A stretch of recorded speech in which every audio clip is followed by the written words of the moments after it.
ప్రభు యందు దేవుని సంగమా, ప్రభు యందు దేవుని బిడ్డలారా, దేవుని సన్నిధికి వచ్చి ఉన్నవారులారా, దేవుని మందిరములో వేచి ఉన్న బిడ్డలారా, బైబిల్ గ్రంథములో మొదటి అర్పణ కయీను హేబేలు కనబడతారు.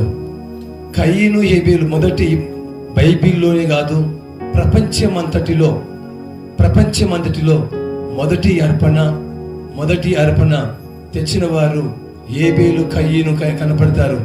అయితే ఈ హేబేలు కయీను వాళ్ళ వృత్తులేంటో, వాళ్ళు ఏ పని చేసే వాళ్ళ వృత్తి ఏంటో ఒకసారి చూద్దాం. ఆదికాండం 4వ అధ్యాయము 2 నుంచి చదువుతారు ఒకసారి.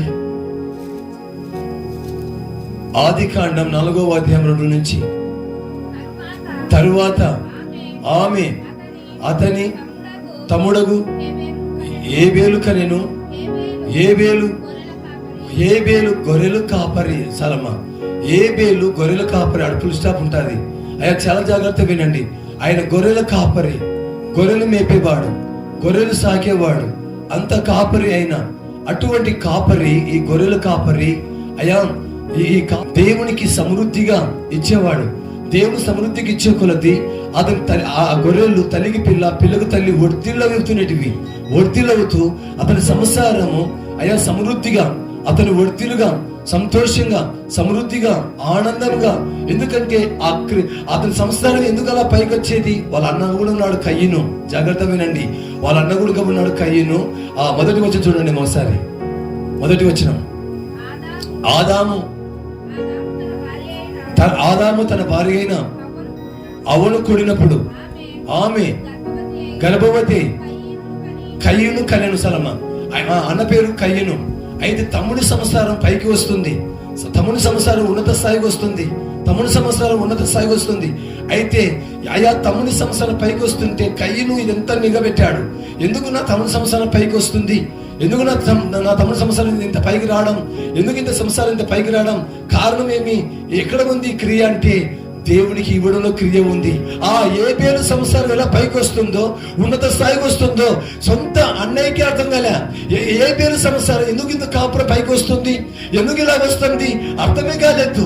అయా ఆ హేబేలు సంసారం ఎలా పైకి వస్తుందో, ఆ కాపురం ఎలా పైకి వస్తుందో, ఉన్నత స్థాయికి వస్తుందో, దేవుడి నుంచి తీసుకున్న తర్వాత పంట కావచ్చు, కోత కావచ్చు, అయా ఏదైనా కావచ్చు, ఏదైనా కావచ్చు, దేవుడి నుంచి ఏది తీసుకున్నావో దాంట్లో నుంచి కొద్దిగా దేవుడికి అయ్యా 9% నీది, 1% దేవునికి. అయ్యా దాంట్లో ఎప్పుడైతే తీసిస్తావో అయ్యా హేబేలు కాపురం, హేబేలు సంసారం ఉన్నత స్థాయికి వచ్చినట్టుగా నీ కాపురం, నీ సంసారం, నీ భూములు, నీ పంట, నీ పైరు, నీ సమస్తము అయ్యా దేవుడు వర్ధిల్లు చేయును గాక, సమృద్ధి చేయును గాక.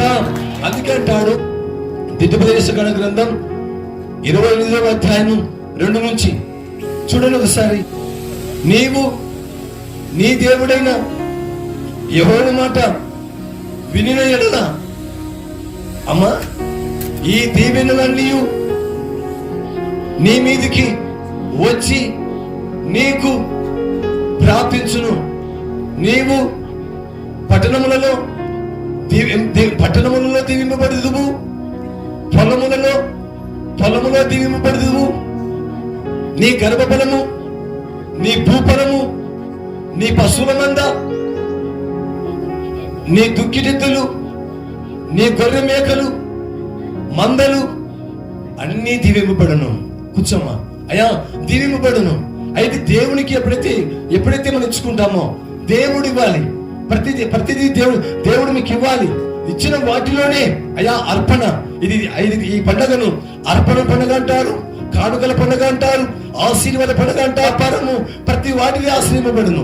అయితే కయ్యేనుకు అర్థం కాలే, తమ్ముడి సంవత్సరం ఎందుకు ఇలా పైకి వస్తుంది, ఎందుకు ఇంత ఉన్నత స్థాయికి వస్తుంది, ఎందుకు ఇంత ఉన్నత స్థాయికి వస్తుంది అర్థం కాలే. అయితే తమ్ముడు చేస్తున్న పనికి గ్రహించాడు.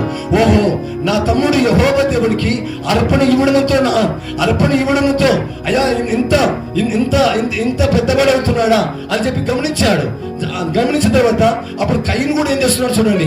మాకు ఆదికాండం 4వ అధ్యాయం ఎక్కడ ముగించారు అక్కడ ఇచ్చిన కొంతకాలమైన తర్వాత, అంటే కొంతకాలం ఎప్పుడు? అయ్యా తమ్ముడు ఆశ్రయింపబడినాక, తమ్ముడు దీవింపబడినాక, తమ్ముడు పైకి వచ్చినాక, తమ్ముడు ఉన్నత స్థాయికి వచ్చినాక, తమ్ముడి సంసారం చూసి, తమ్ముడి కాపురం చూసి, తమ్ముడి సంసారం చూసి, తమ్ముడి ఎద్దులు చూసి, తమ్ముడు గొర్రె మందులు చూసి, తమ్ముడి అయ్యా పిల్లలు చూసి, తమ్ముడు సమస్తం చూసి, అమ్మ కయ్యను పొలము పంటలో ఆయన అయ్యా కయ్యను చేసే పని పొలం పంట. అయ్యా కయ్యను చేసే పని పొలం పంట. అయ్యా ఏబేలు చేసేది గొర్రె పంట. అమ్మ యెహోవాకు అర్పణగా తెచ్చెను ఏబేలు కొడుక తన మందలో తొలిచూరు నాడు క్రమం ఉంది. అతనికి వచ్చిన ఆలోచన మన బైబిల్లో ఉందా లేదా? అతనికి వచ్చిన తలంపు బైబిల్ గ్రంథంలో ఉందా లేదా? ఉంది నాన్న. తొలిచూరు కానుపు అది దేవుంది. ఒక మాట చెప్పమంటారా? కూర్చోమ్మా. ఒక మాట చెప్పమంటారా? ఒక ఎనుమును, ఒక దూడను ఒక దొంగ దొంగిలించాడంట. దొంగిలించి తీసుకొని పోతా దారిలో నిలబడి, దేవా ఈ దొంగతనం బయట పడుకోకుండా ముట్టిగిన ఈ దూడ నీకు అర్పిస్తానన్నాడంట, ఈ దూడ నీకు ఇస్తానన్నాడంట అని చెప్పి వెళ్ళిపోయినాడంట. ఆ ఎనుము యజమానుడు మళ్ళీ వచ్చాడంట. ఇంకొక యజమానుడు దొంగేమో నా దొంగతనం బయటపడకపోతే ఈ ఎనుము బదులు ఈ ఎనుము దూడ దొంగతనం బయటపడకపోతే ఈ దూడను నీకు అర్పిస్తాను ప్రభువా అన్నాడంట. అయితే యజమానుడు వచ్చి పోతా మొత్తం ఎదురాడుతున్నాడంట, దొరకలేదంట. ఆ యజమానుడు వచ్చి, అయ్యా నా పశువు నాకు దొరికితే ఒక దూడ నీకే ఇస్తాను అయ్యా అంట. ఎవరికి ఇవ్వాలి ఆ దూడ ఎనుము? అయ్యా ఆ దూడ దొంగకి ఇవ్వాలనా? అయ్యా యజమానికి ఇవ్వాలనా? దొంగ అదే ముక్కుబడి ముక్కాడు, యజమానుడు అదే ముక్కుబడి ముక్కాడు. అయితే ఆ దూడ దొంగది కాదు, ఆ దూడ అయ్యా దొంగది కాదు, యజమానిది కాదు, దొంగది కాదు. అది తులసులు కనుపు, అది దేవుని సొత్తు, అది దేవునికి ఇవ్వాలి, దేవునికే సమర్పించుకోవాలి. ప్రభు ఎందు దేవుని సంగమా చాలా జాగ్రత్త వినండి. అయితే తులసూరు కానుపు ఆ మందలో నుంచి ఏబేలు కుడుక దేవునికి అర్పణ తీసుకొని వచ్చాను. అయితే అయ్యా కయ్యను ఇస్తున్నాడు, ఏబేలు ఇస్తున్నాడు, కయ్యను ఇస్తున్నాడు, ఏబేలు ఇస్తున్నాడు. అయితే ఏబేలు ఇచ్చే అర్పణ క్రమం ఉంది అయ్యా. అయితే కయ్యను ఇచ్చే అర్పణ క్రమం లేదు అయ్యా. ఎందుకు క్రమం లేదు అయ్యా? చూసి ఓర్వలేని క్రమం, చూసి ఓర్వలేక ఇస్తున్నాడు అయ్యా, గిట్టగా ఇస్తున్నాడు, భయంకర. అందుకే చూడండి, అది చదవమ్మా, ఇక్కడ ముగించారు, అక్కడ చదవండి. తొలిచూరున పుట్టిన వాటిలో కురవిన వాటిని కొన్ని తెచ్చాను. యెహోవా ఏబేలును అతని అర్పణను లక్ష్య పెట్టను, కయ్యను అతని అర్పణను ఆయన లక్ష్య పెట్టలేదు అయ్యా. ఏమాత్రం లక్ష్య పెట్టలేదు, ఆ అర్పణను లక్ష్య పెట్టలేదు, ఆ అర్పణను లక్ష్య పెట్టలేదు, కయ్యనిచ్చే అర్పణ లక్ష్య పెట్టలేదు. దాంట్లో ద్వేషం ఉంది, దాంట్లో విషయం ఉంది, దాంట్లో దాంట్లో అవిశ్వాసం ఉంది, దాంట్లో నామకత్వం ఉంది, దాంట్లో నటన ఉంది, దాంట్లో వరులేంతనం ఉంది అయ్యా. ఎందుకంటే ఇచ్చే అర్పణ అది కొద్దిదైనా అయ్యా, మంచిదైనా అయ్యా, కొద్దిదైనా అయ్యా, ఎక్కువైనా తక్కువైనా సమృద్ధిగా ఇవ్వాలి, సంతోషంగా ఇవ్వాలి, ఆనందంగా ఇవ్వాలి అయ్యా, ఆనందంగా ఇవ్వాలి. అటువంటి అర్పణ దేవుడు కోరుతున్నాడు. తమ్ముడు సంసారం చూసి ఓరలేక ఉంది అయ్యా, ఓరలేక ఉంది. నేను ఇస్తున్నానే, నా సంసారం ఎందుకు పైకి రాలేదు? నేను ఇస్తున్నానే, నా కాపురం ఎందుకు పైకి రాలేదు? నా తమ్ముడి కాపురం ఎందుకు పైకి వస్తుంది అయ్యా? తమ్ముడి మీద పగబట్టాడు కయ్యను. తమ్ముడు ఇస్తున్న ఆ అర్పణ మీద పగబట్టాడు కయ్యను, భయంకరంగా పగబట్టాడు, ఓడవలేక పగబట్టాడు. అందుకే ఆ కయ్యనుది అర్పణ దేవుడు ఇష్టపడలేదు. ఏబేలు అర్పణ, ఎందుకంటే ఆ అర్పణలో అయ్యా తులసూరి అర్పణ, దాంట్లో అర్పణ క్రమం ఉంది, వాటిలో క్రమం ఉంది. ఆ క్రమములో దేవుడు ఇష్టపడినాడు, ఆనందపడినాడు. అందుకే అతని అభివృద్ధిగా సమృద్ధిగా తీసుకుపోతున్నాడు. అతని సంసారం అంచెలంచెగా తీసుకుపోతున్నాడు, అతని కాపురం అంచెలంచెగా తీసుకుపోతున్నాడు. అందుకే అంటాను, ఒకరు చూసి ఓడవద్దు, ఒకరు చూసి ఓడవద్దు. అటువంటి ఓడవు, అటువంటి తలంపు వాళ్ళకి రావద్దు, అటువంటి క్రియలు వాళ్ళకి రావద్దు, అటువంటి క్రియ రావద్దు. నీకు ఇచ్చిన వాటిలోనే దేవుల్లో నిలబడు, నీకు ఇచ్చిన వాటిలోనే తృప్తిపడు, నీకు ఇచ్చిన వాటిలోనే అయ్యా ఆనందపడు. ప్రభువా ఈ రోజు నాకు ఇది ఇచ్చినావు, సంతోషపడు. ప్రభువా ఇది నాకు ఇచ్చినావు, ఆనందపడు. అంతేగాని ఒకరు చూసి ఓర్వలేక, ఒకరు చూసి గిట్టగా అటువంటి తలంపుని ఉండకూడదు, అటువంటి క్రియలను ఉండకూడదు, అటువంటి వాటిలో నువ్వు జీవించకూడదు. ప్రభు యందు దేవుని సంగమా, అటువంటి వాటిలో అయ్యా కయ్యను ఉన్నాడు. అయితే కయ్యను ఏబేలు చూసి ఎలా ఉన్నాడు చూడండి, చదవనమ్మా. కాబట్టి కయ్యనుకు మిక్కిలి కోపం వస్తుంది. అయ్యా ఏబేలు మీద కోపం వస్తుంది. ఆ సంసారం పెరిగే కొద్దీ కోపం వస్తుంది, మిక్కిలి కోపం వస్తుంది. అయ్యా చాలా కోపం వస్తుంది. అయ్యా ఆవేశంగా మారిపోతున్నాడు, మృగంగా మారిపోతున్నాడు. ఒక మాట, అయ్యా మా కుటుంబం చూసి ఓర్వలేరయ్యా చాలా మంది, మా పిల్లలు చూసి ఓర్వలేరయ్యా, మా సంసారం చూస్తే ఓర్వలేరయ్యా, వాళ్ళకు మా సంసారం అంటే ఓర్వలేరయ్యా ఏమో, మా కాపురం అంటే ఓర్వలేరయ్యా ఏమో, మా పిల్లలంటే ఓర్వలేరయ్యా వాళ్ళేమో అంటారు చాలా మంది. అటువంటి వాళ్ళకి ఉండాలి, అటువంటి వాళ్ళకి ఉండాలి. నేను చెప్తున్నాను, జాగ్రత్త వినండి. అయ్యా అటువంటి వాళ్ళు ఉండాలి. అయ్యా లేఖనం చెప్తుంది, పరిశుద్ధ గ్రంథం చెప్తుంది, అటువంటి వాళ్ళకి ఉండాలి. అయ్యా అటువంటి వాళ్ళకి ఉండాలి, ఉండి తీరాలి. అయ్యా అటువంటి నీ సంసారం చూసి, అయ్యా నీ అయ్యా నీ సంసారం చూసి, నీ కాపురం చూసి, నీ స్థితిని చూసి, నీ పిల్లలు చూసి, అయ్యా నీ పంటను చూసి, నీ పైరును చూసి, అయ్యా నీ గొర్రెలను చూసి, నీ ఆవును చూసి, నీ పశువులు చూసి ఎవరైతే ఓరలేకపోతున్నారో, ఎవరైతే చూడలేకపోతున్నారో, వారు ఎవరైతే చూడలేక ఓరలేక ఉన్నారో, వారు ఉండే కొలతి నీ ఆవుల మంద, నీ ఎద్దుల మంద, నీ పశువులు, నీ పొలము, నీ తోటలు, నీ అప్పుడు అయ్యా నీ పంటలు, నీ పిల్లలు సమృద్ధిగా ఇంకా ఉన్నత స్థాయికి వచ్చుదురుగాక. సొంత అన్నదమ్ములే చూడండి, సొంత అన్నదమ్ములే అయ్యా తమ్ముడి సంసారం చూసి ఓడవలేక మిక్కిలి కోపడుతున్నాడు, ఆవేశపడుతున్నాడు, మృగంగా మారిపోతున్నాడు. ఆ సొంత తమ్ముడి మీద చదువమ్మ తన ముఖము చున్నపుచ్చుకొనగా యెహోవా కయీనుతో నీకు అసలమ్మ అయ్యా కయీను అంటున్నాడు, అయ్యా చిన్నపుచ్చుకుంటున్నాడు. సంసారం చూసి, కాపురం చూసి, అయ్యా యెహోవా చెప్పిన గుడుక, దేవుడి వాక్యం చెప్పిన గుడుక మారని వారు ఎందరో ఉన్నారు నాన్న, మారని వారు ఎందరో ఉన్నారయ్యా. అయ్యా మారని వారు ఎందరో ఉన్నారు. అయ్యా చిన్నపుచ్చుకుంటున్నాడు ఆ కాపురం చూసి, ఆ సంసారం చూసి, ఆ కుటుంబం చూసి, అయ్యా వాళ్ళ సంసారం చూసి. అందుకే అంటాను, దేవుడు నీకిచ్చేది నీకిచ్చాడు, నాకిచ్చేది నాకిచ్చాడని ఒక సంతోషపడాలి, ఒక ఆనందపడాలి. అంతేగాని ఒకరు చూసి మనం గిట్టగా ఉండకూడదు, ఒకరు చూసి మనము అయ్యా నచ్చగా ఉండకూడదు. ప్రభు యందు దేవుని సంగమా, ఈ మాట వింటున్న వాళ్ళారా, దేవుడు చెప్పిన గుడుక మారని కయ్యను దేవుడే వచ్చాడు. అయ్యా ఆవేశపడిన దగ్గరికి దేవుడే వచ్చాడు, ఆ కయ్యను దగ్గరికి దేవుడే వచ్చాడు.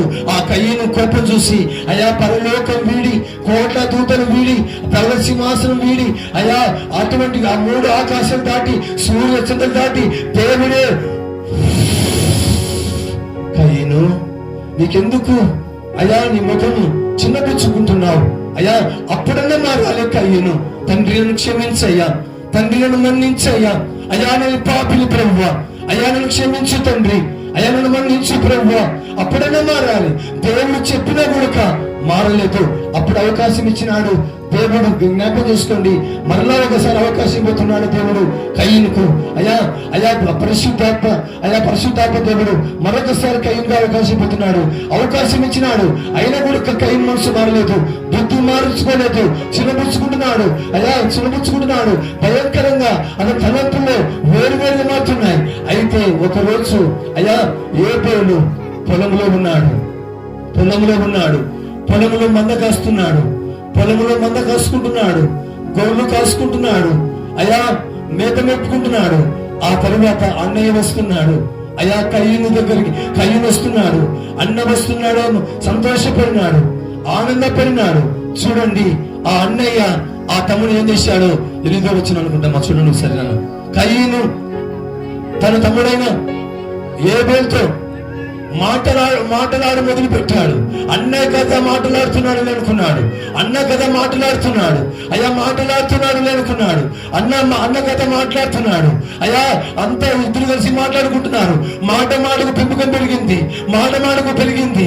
అన్నకున్న కోపము ఆ గొర్రెలను చూసి, ఆ పిల్లలు చూసి, ఆ సంసారం చూసి, ఆ వృద్ధులు చూసి, ఆ వృద్ధులు చూసి ఓర్వలేక కయ్యను భయంకరముగా భయంకరంగా వారు పొలంలో ఉన్నప్పుడు కయ్యను తన తమ్ముడైన ఏబేలు మీద పడి అతని చంపెను. ఏబేలు మీద పడి ఆ భయంకరంగా నరుగుతున్నప్పుడు, భయంకరంగా చంపుతున్నప్పుడు, అన్నయ్యా నన్ను ఏమి చేయొద్దన్నయ్యా, నేనేం చేసినానయ్యా, అన్నయ్యా నన్ను ఏమి చేయొద్దన్నయ్యా. కాళ్ళు పట్టుకుంటున్నాడు, చేతులు పట్టుకుంటున్నాడు. అయ్యా సొంత అన్నయ్య, సొంత తమ్ముని అయ్యా భయంకరంగా అయ్యా చేతుల్లో ఉన్న గుడ్డ తీసుకొని నరుగుతుంటే అన్నయ్యా నేనేం చేసినానయ్యా, నేనేం చేసినానయ్యా అన్నయ్యా అని చెప్పగానే అయ్యా రక్తమంతా బయటకొచ్చి రక్తమంతా బయటకారి అయ్యా ఎప్పుడైతే అయ్యా అతని శరీరంతో ఉన్నప్పుడు అన్నయ్యా కేకలు వేశాడు. శరీరంతో ఉన్నప్పుడు అన్నయ్యా కేకలు వేశాడు. ఎప్పుడైతే అతనిలో నుంచి రక్తం బయటకొచ్చిందో ఆ రక్తము అయ్యా రక్తం ఉడికిపోతూ పొలములో నుంచి ఎర్రటి ఎండలో నుంచి దేవా ప్రభు కదా తెలుసందమ్మా. రక్తం ప్రాణం. ఆ రక్తం అలా శరీరంతో ఉన్నప్పుడు అన్నయ్య మొరపెట్టాడు. అన్నయ్యకు జాలి కలగలేదు, అయ్యా ప్రేమ కలగలేదు, అయ్యా దయ కలగలేదు. అన్నయ్య అని అన్నాడు, కేకలు వేశాడు, కాలు పట్టుకున్నాడు. ఆ ఎర్రటి భూమిలో, ఆ ఎర్రటి ఎండలో అయ్యా నరుగుతున్నాడు. అయ్యా అన్నయ్య కదా మాటలాడుతున్నాడని అనుకున్నాడు. అన్నయ్య కదా అయ్యా మాటలాడుతున్నాడని అనుకున్నాడు. మంచిగా ఉన్నాడని అనుకున్నాడు. లోపల ఉన్న మృగం బయటకొచ్చింది. ఆ కయ్యని మీద పడి భయంకరంగా అయ్యా నరుగుతుంటే అన్నయ్యాని కేక వేశాడు. అన్నయ్య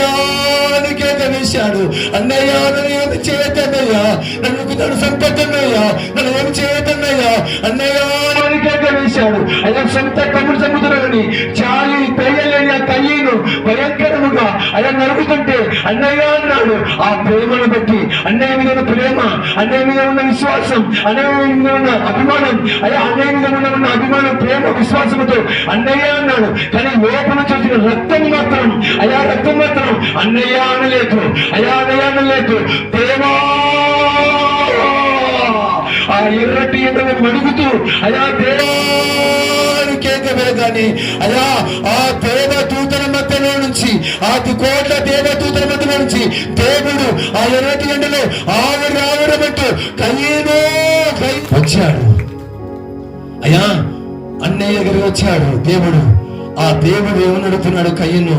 మీరు చూడండి 9వ వచనం, ఆదికాండం 4:9. యెహోవా నాకు పుస్తకం ఉంటుంది. అయ్యా యెహోవా దేవుడు వచ్చి కయ్యను నీ తమ్ముడైన ఏబేలు ఎక్కడున్నాడు, తప్పు ఒప్పుకుంటాడేమని.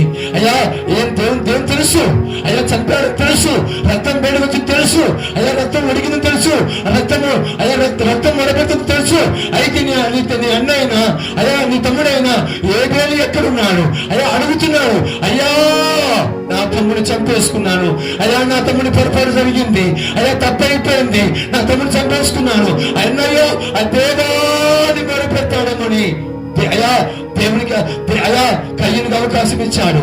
ఒప్పుకోలేదు ఒప్పుకోలేదు. అయ్యా ఎంత అహంకారంతో మాట్లాడుతున్నాడు, ఎంత గర్వంతో మాట్లాడుతున్నాడు. దేవునికి ఎలాంటి సమాధానం ఇస్తున్నాడు, దేవునికి ఎలాంటి జవాబు ఇస్తున్నాడు. మీరే చూడండి. అతడు నేనెరుగను, నా తమ్ముడికి నేను. చూడండి, అది దేవునితో మాట్లాడుతున్న మాట. నేనేమైనా నా తమ్ముడిని కావలివాడునా, నా తమ్ముడిని నేను ఎరగాను, నాకు తెలియదు. అయ్యా నేను కావలివాడునా. ఎంత భయంకరంగా మాట్లాడుతున్నాడు దేవునితో, ఎంత భయంకరంగా మాట్లాడుతున్నాడు, ఎంత భయంకరంగా. అయ్యా కొంతమందికి దేవుని సంగమా చాలా మంది అయ్యా బయట మాట్లాడినట్టే చర్చల్లో మాట్లాడతాం, పేట మాట్లాడినట్టే మందిరాలను మాట్లాడతాం, పేట మాట్లాడినట్టే సంఘాలను మాట్లాడతాం, పేట మాట్లాడినట్టే దైవసేవతో మాట్లాడతాం, పేట మాట్లాడినట్టే అయ్యా సంఘములతో యాజకులతో మాట్లాడతాం, పేట మాట్లాడినట్టే పాస్టర్లతో మాట్లాడతాం. తప్పు చేస్తున్నాం. ఎందుకంటే పశ్చాత్తాపంతో ఉండాలి నీ మాట, పశ్చాత్తాపం కలిగి ఉండాలి నీ మాట. అయ్యా నీ మాట పశ్చాత్తాపం. నువ్వు ఆశీర్వదింపబడాలన్నా, నువ్వు దీవింపబడాలన్నా, అయ్యా నువ్వు పైకి రావాలన్నా, ఉన్నత స్థాయికి రావాలన్నా, నువ్వు వెతగాలన్నా, నువ్వు పైకి రావాలన్నా, ఉన్నత స్థాయికి రావాలన్నా.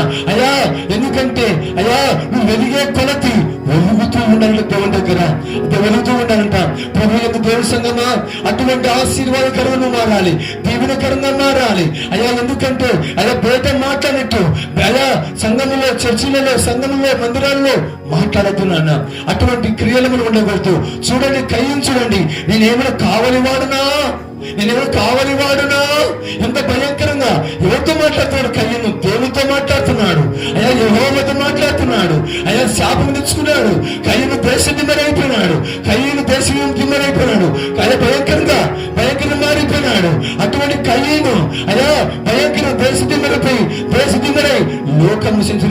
ఉన్నాడు.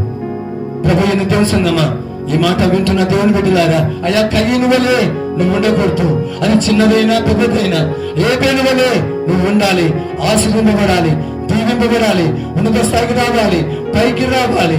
ప్రభు అయిన దేవుని సంగమా, అటువంటి స్థాయిలో నువ్వు ఉండాలి. ఒక రోజంట యేసుక్రీస్తు వారంట, అయ్యా యేసుక్రీస్తు వారు ఉన్న కాలంలో, యూదులు ఉన్న కాలంలో, యేసుక్రీస్తు వారు ఉన్న కాలంలో, అయ్యా యూదుల కాలంలో కానుకల పండుగ జరుగుతుందట. కానుకల పండుగ జరుగుతుంటే ఆ పండుగ అయ్యా నడివీధులు పెట్టాడంట. బాక్సు పెట్టి నాలుగు వీధుల ఆ తావల నుంచి, ఆ చుట్టుపక్కల నుంచి, ఆ తావల నుంచి అయ్యా గుంపులుగా వస్తున్నారంట. ఒంటెల మీద ఎత్తుకొని గుడాలను ఎత్తుకొని కానుక తీసుకొని వస్తున్నారంట. కానుక తీసుకొని వస్తుంటే పైన కూర్చొని దేవుడు ఈ శిష్యులు కూర్చొని చూస్తూ ఉన్నాడంట. ఎవరా నాకు విలువైన కానుక వేస్తుండేదని చూస్తూ ఉన్నాడంట. అయితే ఒక ముస్సులమ్మ కట్టె ఊదపరుచుకుంటా వస్తుందంట. వస్తూ ఉందంటే అదిగో నాకు విలువైన కానుక వస్తుంది, అదిగో నాకు విలువైన కానుక వస్తుంది అన్నంట. అయ్యా ఎవరు ప్రభువా ఇంత వంటలతో తీసుకొచ్చి వస్తున్నారు, గుర్రాలతో తీసుకుని చేస్తున్నారు, అయ్యా ఏనుగుతో తీసుకుని వస్తున్నారు, అయ్యా ఇంకా అందరికి నీకు విలువైన కానుక ఎవరు ప్రభు అంటే కట్టె ఊదపరుచుకొని వస్తూ ఉంటే ఆయమను తోసుకుంటా ఆయమను పక్క తోసివేసి వెళుతూ ఉన్నారంట. అలాగనే ఆయన కట్టె ఊదపరుచుకొని అయ్యా ఆ కానుక పరుచుకొచ్చి పక్షులు వేసిపోతుంటే, నా విలువైన కానుక ఈ కానుకలు కాదు, ఆ తల్లే నా కానుక అన్నాడంట దేవుడు. దేవుడికి మహిమ కలుగును గాక. యేసు మహారాజుకు అర్పిస్తున్నాను యేసయ్యా, సమర్పిస్తున్నాను నన్ను నీకే అర్పిస్తున్నానయ్యా, నన్ను నీకే. మహిమ కలుగును గాక. యేసు